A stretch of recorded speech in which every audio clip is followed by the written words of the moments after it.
What is up, guys, and welcome back for another video. In this video, I'm going to be going over the most frequently asked questions people have about starting a pressure washing business. I put a list of them on my phone, so I'm going to go through them one by one, and hopefully by the end of this video, one of these questions, or maybe most of these questions that I answer will be something that you had a question to, and your problems will be solved. Okay, so question number one on my list is, can you start a pressure washing business with a 2.5 GPM machine? Now, I have answered this question multiple times on my channel, but just to give a flat answer, yes. Can it be done? Absolutely 100%, no question about it. You can start a pressure washing business with a 2.5 GPM machine. Now, should you do that? I don't necessarily before I say I don't really recommend it, here's what I'll say. I'm just gonna tell you the advantages and disadvantages. Advantages, very low cost of entry, so you can go pick you up a 2.5 GPM machine for like $200-300, whether that's used or brand new at like Home Depot or Lowe's, and you can begin making money. So that's an advantage. On the downside, it's going to be a lot more ineffective and inefficient when you start to get volume of business. The same house that takes a guy who has a 4 GPM machine or 8 GPM machine to wash the house, it takes him an hour. With you with a 2.5, it's probably going to take you 2.5 hours, 3 hours. And for me, business is about efficiency and time is money. So I want to get in and get out of a job as fast as I can at the highest, quality. Like, I don't want to have to sacrifice quality, but when you upgrade equipment and you also have the process mapped down, speed becomes value, right? I just want to make that same amount of money in less time. So that's why people get the bigger and better machines. Also to mention, when you start doing volume of work, those consumer grade machines are most likely going to break down on you because they're not meant to be ran all day. So, and no one can really argue this. If you're using a residential machine every day, multiple times a day, eventually you're going to face a point in a short amount of time to where you're going to go to an appointment and it's not going to start, simply because it just can't handle that volume of appointments and jobs. So yes, can you start with a 2.5 GPM machine? The answer is yes. Next question, how much money do you need to start a pressure washing business? This question is not really a straight answer because the business can be started with multiple amounts of money. I put a video out on how to start a business with $500 or less. If you're starting it from a very professional standpoint, then you could be spending upwards of $10,000 or more getting your business off the ground. 10 to 30K to get going. You're buying, buying high quality trailer. This might be, getting an office space, your marketing expenses, the other accessories you might need for your business, getting insured, getting your business license, all those different things. So starting it on a professional standpoint, 10K or more probably, I'm gonna say. And that's coming out the gate, like I said, already having graphic design on your vehicle and whatnot. Just starting the business, like you're just someone who's starting a pressure washing business and your goal is just to make money. You don't really care about the whole branding in a sense. You want to start with speed. Then you can literally get started with $500, $1,000. It's the numbers will vary. How much can a pressure washing business make? Another variable question. There's people who have a pressure washing business that makes $1 million a year. Then there's some who only make an extra $1,000 a month. I would say if you are a sole operator, like you're just a solo operation, I would say, even hitting a number of $10,000 or more, between 10 and 20K is a doable amount as a one-person operation. Granted, you have a decent lead flow, you're charging the right amount of money, then $10,000 to $20,000 a month, $10,000 to $20,000 a month gross revenue is a doable number.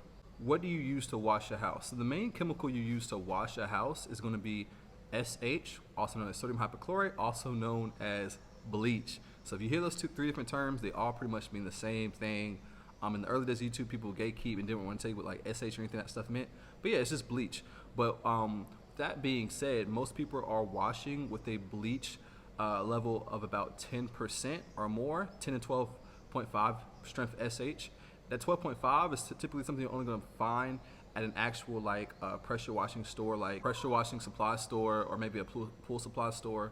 I'll put a screenshot of the SH you can get from Walmart called Pool Essentials chlorinating liquid, and this can be used to wash houses. I used it before I had an actual supplier, and this has about 10.5% strength.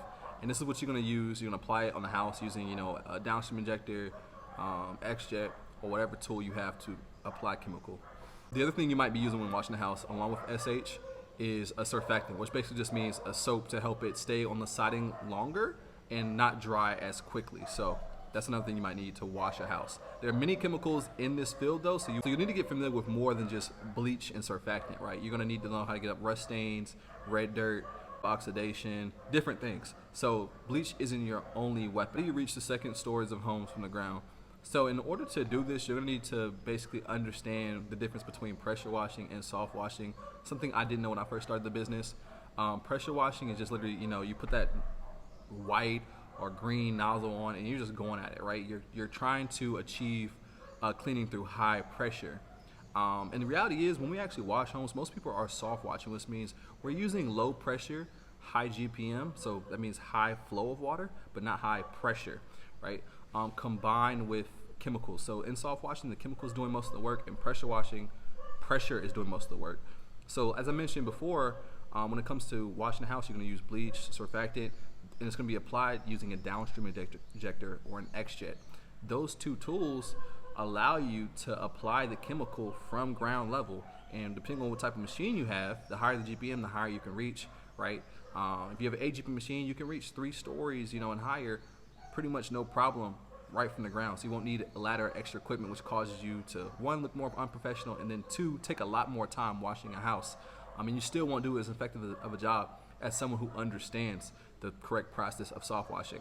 I myself have pulled up to homes, been in and out in about 45 minutes. Meanwhile, a guy next to me might have been washing the house, pressure washing, and he's there all day with multiple people carrying ladders around and just struggling. So if you get into this business, 100% understand soft washing. It's like the most basic of basics. Do you need insurance? Yes. When I first started, I was kind of ignorant. I didn't have insurance. Luckily, I was able to skate by and not get into any trouble. But you can definitely make mistakes in this business that can cost you a lot of money. So it's important to be insured. And that's going to be a very common question people ask: do you have insurance? Now, people, obviously, there's guys in this industry that lie about having insurance, and they might not ask to actually see it. But if you actually do, cause some damage, and you said you had insurance, and then now it's time to involve the insurance, you don't have it, there's going to be some problems, right? Like, you're going to end up being sued or out of business or whatever. So yes, it's 100% important to carry insurance for your business. One of the things that might go wrong is, say for example, you or one of your employees has a nozzle attached to the end of the gun, and they forgot to clip it all the way on. And not knowing the proper process of pointing the gun away from the house or windows before you start, they clip it on, or thought they clipped it on, and then they shoot directly at the window, and boom, it wasn't actually all the way attached, and now you just shot the nozzle and cracked their window, right? Now, if you have enough cash, you can just pay for that, but sometimes people have more expensive windows and maybe don't want to come out of pocket, so that would be an insurance claim. So if you don't have insurance and you're just getting started on a tight budget, and that happens to you, and you don't have the money to pay for it, you're already out of business before you even started. Do you need a license to start a pressure washing business? There is no pressure washing industry license. So do you need to be licensed to have a pressure washing business? No. But for your state, do you need a business license to operate just a business in general? Most likely, right? So, but there is no industry license that you go get to be, say, I'm a licensed professional pressure washer. Anyone who says that, it's lies, it's BS. There is no standard regulation industry for pressure washing, which why so many guys get started in this, because the barrier of entry is pretty much kind of low. Do you have to have an LLC? No, you do not need an LLC. LLC is for pretty much business purposes. It can offer you separation of liability if correctly managed and structured. Do you need one out the gate to start a pressure washing business? No. I would say if you want to have it as an LLC, make money first, and then once you make money, then you can go ahead and turn your sole proprietorship into an LLC. What do you do during the winter months? So if you live in a state that gets cold, obviously you're not really going to be getting much business or be able to pressure wash during those winter months. My biggest advice is going to be to grind as much as you can during those warmer months and put away money, because the winter's coming every year. So that's one of the biggest things I did, was I put away money during the busy time. So I lived on less than what I needed to, right, in order to not have to get a job or have to work during the colder months. As well as, if you're a sole proprietorship, you're a small business owner, look at opportunities to diversify. So take your business, right, you're already self-employed, take your revenue, take some of your profit, right, if you have extra money, obviously reinvest money back into your business, but then take a portion of it and diversify your income. Create other income streams. Look for other side hustles that don't require too much time that you can invest in with the profits from your business. And that way you have multiple streams of income. That way if something slows down or if something just is not even an option anymore, you're not totally just it's not just cut dry, right? You still have something producing income. So my biggest advice, once again, is to save money, but also create multiple streams of income.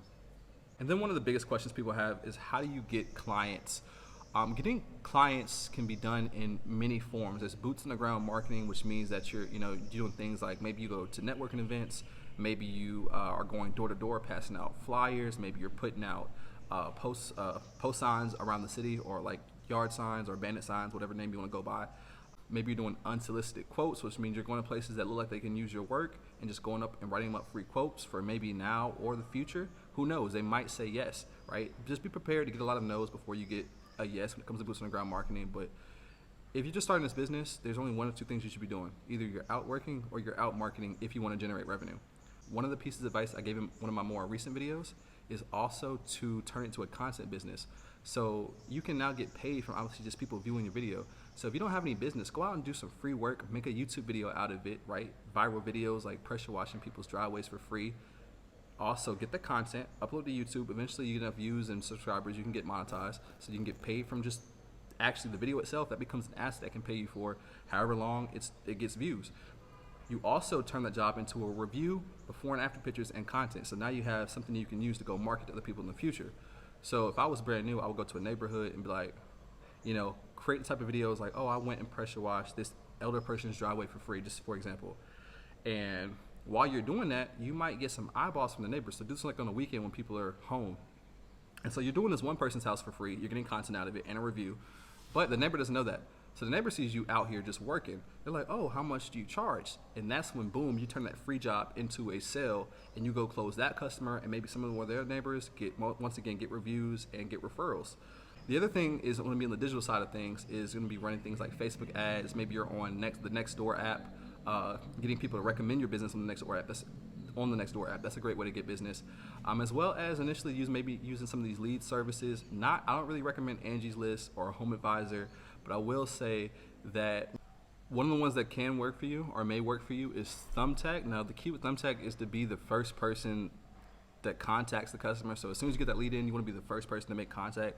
Usually if you do that, you will have a high closing rate on Thumbtack, and I always just rebuild the price of the lead back into the job. So if the lead cost me $30, I go out and do that quote. Whatever I was going to quote the job at, I'm going to charge it $30 more, so basically the lead ends up being free as long as I close the job. Now, the biggest thing with your online presence is just make sure you have things in place like Google My Business, a Facebook page, so people can find you online. And if you have a website, then begin to work on your SEO so people can find you organically. You rank with keywords in your city. But that is it. Those are some of the main questions people have when starting a pressure washing business, and I answered them for you. And since you stayed to the end of this video, I have a special offer for you, so check out this short clip right here. Are you ready to start your pressure washing business? And if you are, I have a special offer for everyone who stayed to the end of this video.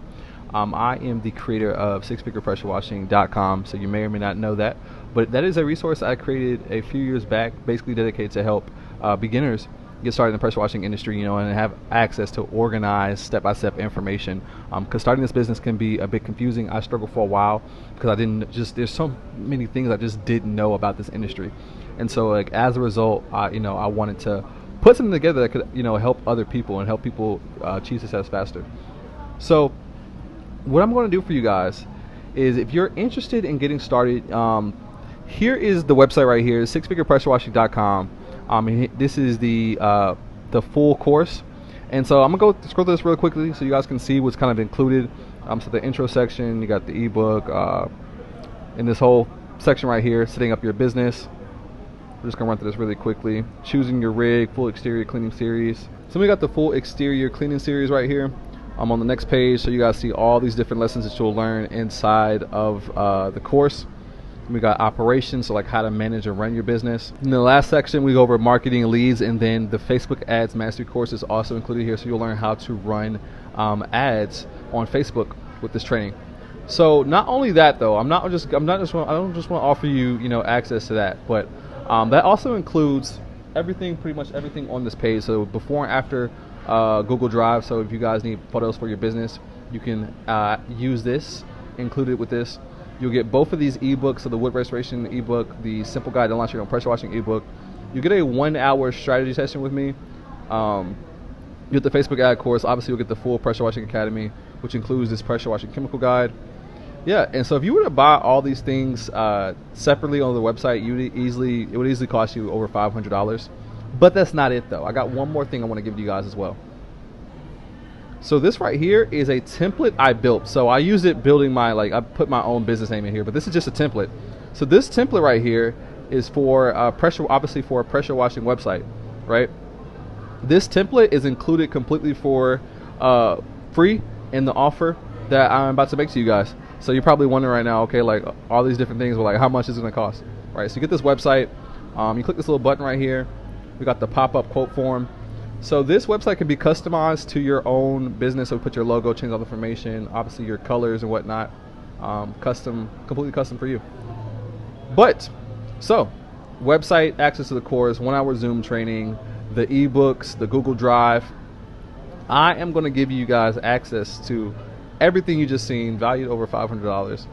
But guys, you're going to get everything I just showed you for only $147.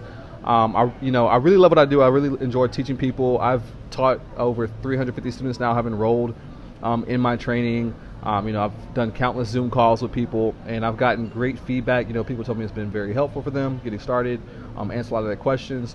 So I'm going to make this offer valid for 10 people. If you are interested, now is your chance to jump in. I promise you guys will not be able to find a better offer than this on anywhere you go on the internet. Like, no one's doing what I'm doing at the price I'm doing it for. Like, the amount of value you get for such a small price, like, I've spent thousands of hours and dollars in my own education. But guys, if you are interested, now is going to be the best time to hop in. This offer obviously is not going to last forever. It's only good for 10 people because anytime I include my time, I can't make it available for everyone because it's just too much time to be individually doing one-on-ones with everybody. So 10 people is where I'm gonna cap out at. So if you're interested, go ahead and get in now. And anytime I make an offer, I do like to bless a couple people, even though the offer is already low. So for the first person who takes action, you're gonna get this for free. I'm gonna give it to you for free. So one lucky person will get this for free, and another person, I'm gonna give you all this for $67. So I'll be the next person, and then everyone else will be at $147, which is obviously still a very good deal for everything that you're getting in this. So if you guys want, now is the time. Don't delay, because you're going to hit me up about a week from now, 2 weeks from now, and be like, oh, you still got the offer. And the answer is no. Like, you should have took action while you could. I make these flash offers for serious people, and the serious people get in. And I have not had anyone complain or ask for a refund. And if you wanted a refund, I would give you one because I believe in what I do. So anyway, guys, hopefully this video was helpful for you. Hopefully I'll see you inside. And yeah, don't forget to like, comment, and subscribe. See you guys next.